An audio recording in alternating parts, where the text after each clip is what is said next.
বলিউডে অভিষেক বচ্চন ও ঐশ্বরিয়া রায়ের বিচ্ছেদের গুঞ্জন তুঙ্গে। সম্প্রতি মেয়ে আরাধ্যা বচ্চনের জন্মদিনে ঐশ্বরিয়া রায় সামাজিক যোগাযোগ মাধ্যমে একাধিক ছবি পোস্ট করলেও দেখা যায়নি অভিষেক বচ্চনকে।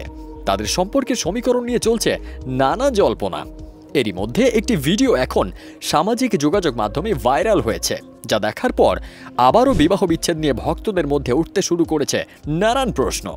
কেন হঠাৎ নামের পাশ থেকে বচ্চন পদবি সরালেন ঐশ্বরিয়া?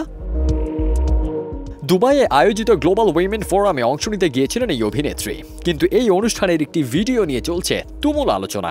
ঐশ্বরিয়া রায়ের নামের সাথে বচ্চন পদবি দেখা যায়নি, যা অনেকের কাছেই বিস্ময়কর লেগেছে। সকলের মনেই প্রশ্ন, কেন এমনটা হলো? এটা কি নিছকই কাকতালীয়, নাকি এর পেছনে রয়েছে অন্য কোনো কারণ?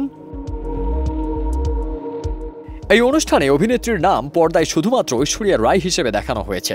তার নামের সঙ্গে সাধারণত বচ্চন উপাধি থাকে। এই ভিডিও সামাজিক যোগাযোগ মাধ্যমে ছড়িয়ে পড়তেই নেটিজেনরা নানা মন্তব্য করছেন। একজন লিখেছেন, অবশেষে তার নাম থেকে বি শব্দটি বাদ গেছে। আরেকজন লিখেছেন, অবশেষে তিনি মুক্তি পেলেন।